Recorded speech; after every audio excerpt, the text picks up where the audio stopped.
Alô, amigos, esse é o canal RK Inter, trazendo a análise do jogo Belgrano 0, Internacional 0, a estreia do Colorado na Copa Sul-Americana. E a estreia do Inter não foi boa, o Inter não jogou bem, praticamente a estreia de Borré, né, que também esteve abaixo da crítica, perdeu dois gols feitos, sendo uma em que o Bustos até estava impedido, mas não dá para perder um gol desses. Cara a cara com o goleiro, sozinho com o gol, e ele perde o gol.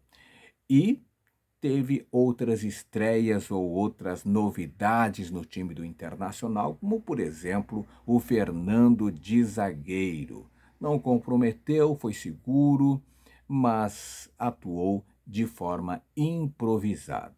Acho que o Fernando funcionaria melhor como volante, mas como volante o Eduardo Cudê resolveu aí colocar o Thiago Maia, estreia de Thiago Maia no Internacional, e foi uma estreia discreta, não foi uma grande estreia, mas também não comprometeu o Thiago Maia. Quem jogou bem foi o Gustavo Prado. O Gustavo Prado realmente foi uma grata surpresa nesta partida, dando passes interessantes, dando possibilidades de armação do ataque do Internacional, e as grandes estrelas do Colorado ficaram abaixo da média, como por exemplo o Alan Patrick. O Alan Patrick simplesmente não fez a sua grande partida, ficou longe disso. Aliás, o Alan Patrick faz alguns jogos que não mostra serviço, que não mostra futebol. E a sua inspiração, a sua criatividade, que era o grande fator de desequilíbrio do Internacional nas partidas, em que o Internacional chegou a ter 10 jogos de invencibilidade, Alan Patrick sumiu do Internacional, sumiu do Inter e não mostra bom futebol. Nos 2 jogos do Juventude, não mostrou bom futebol, e hoje, mais uma vez, não mostrou absolutamente nada o senhor Alan Patrick, bem como mais as dois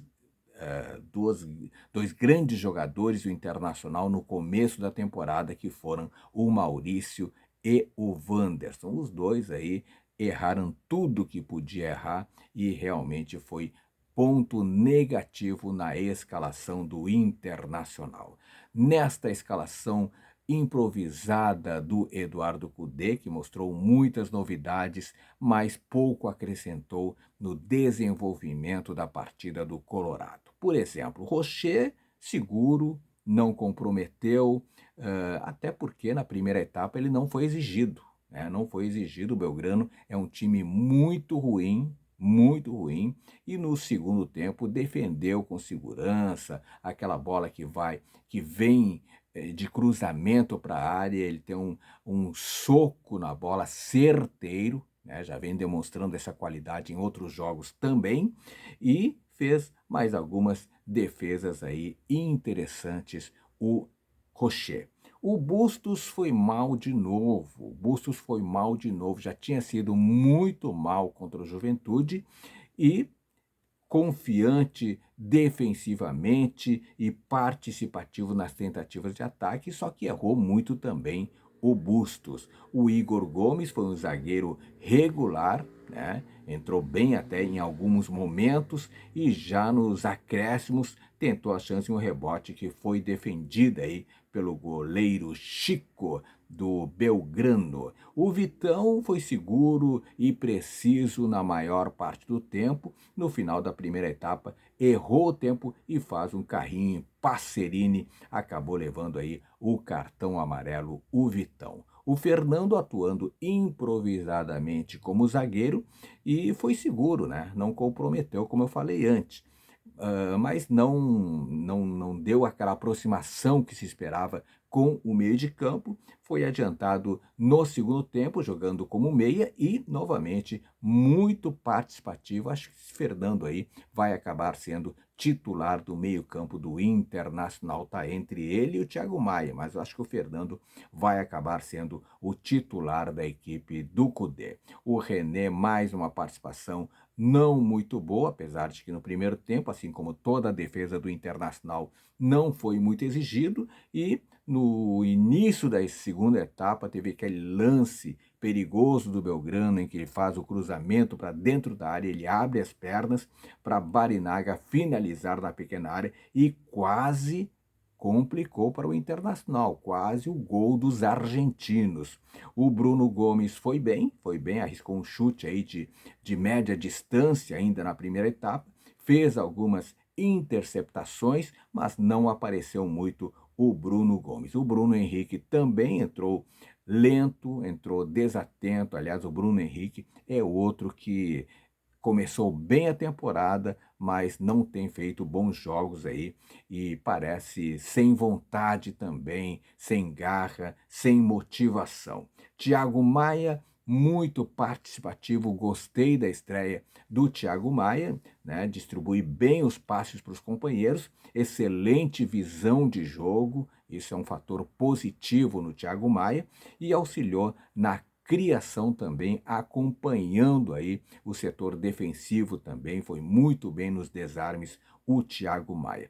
Quem esteve muito abaixo, vou citar já vou fazer a análise desses dois jogadores, foi o Maurício e o Wanderson. Muitos erros de tomadas de decisão, erros de passes, erros simples também. O Maurício passou a primeira etapa em branco, não acertou absolutamente nada, faltou colocar a bola no chão, né? Aqueles chutes que ele experimentava e muitas vezes dava resultado, inclusive marcando gols, isso não aparece no Maurício há alguns jogos, tá? Teve dificuldade em encontrar espaços e teve erros de passes simples também nesta partida. Faltou um pouco mais de vontade e faltou também personalidade para esse jogador. E o Wanderson, então, esse errou mais do que o Maurício ainda. O Maurício já errou muito e o Wanderson conseguiu errar mais ainda e não tentou nenhuma jogada individual, que é a característica dele, o Wanderson, e levou o cartão amarelo ainda na etapa inicial, muito mal o Wanderson, meio atrapalhado inclusive. Quem esteve mal também, e esses três jogadores devem ser os expoentes do Internacional para que o Inter produza mais, é o Alan Patrick. É outro jogador que não sabe, não mostra bom futebol, faz alguns jogos e até apareceu bastante, participativo, mas sem nenhuma inspiração, sem nenhuma qualidade.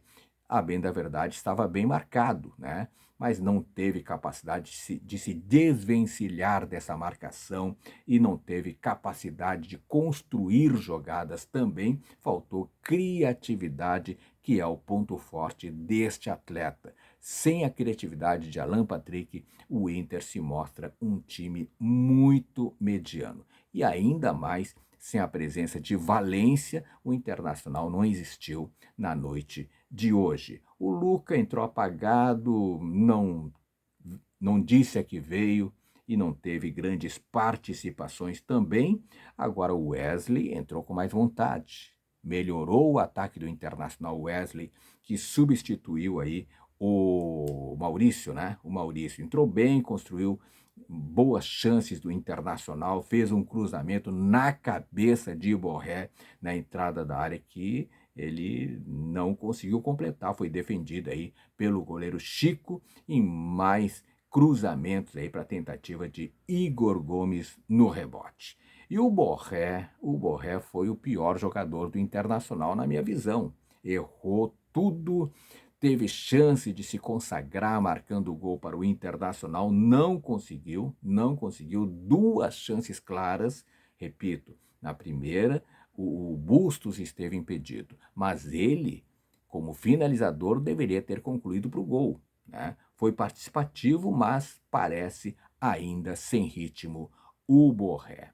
Esse foi o resumo da partida em que o Internacional se mostrou um time muito burocrático. O Internacional não conseguiu encontrar soluções para vencer o fraco time do Belgrano. E agora tem o Delfim, né? O Delfim e como é que é o nome do outro? O Real Tomayapo. Na verdade, o jogo na quarta-feira que vem é contra o Real Tomayapo. O Inter, se não ganhar também, aí fica complicado. Eu fico preocupado com o Internacional, inclusive em competições mais competitivas, como por exemplo o Campeonato Brasileiro, onde tem o Bahia no seu primeiro jogo no Beira-Rio. O Bahia que também não vem bem, né? Perdeu a primeira da final para o Vitória por 3-2 de virada, mas tem o Rogério Ceni, tem um elenco aí construído pelo Grupo City e com certeza vai ser mais uma dificuldade para o Internacional de Cudê, que não consegue encontrar soluções mediante times de menor qualidade, como por exemplo esse Belgrano. Foi o que eu vi de Internacional 0, Belgrano 0, a estreia do Internacional na Sul-Americana. Quero saber a sua opinião. O que você achou do Internacional na noite desta terça-feira? Deixe nos comentários que eu quero saber. E joinha sempre, te inscreve no canal se você não for inscrito. Muito obrigado, beijo no coração e fique com Deus.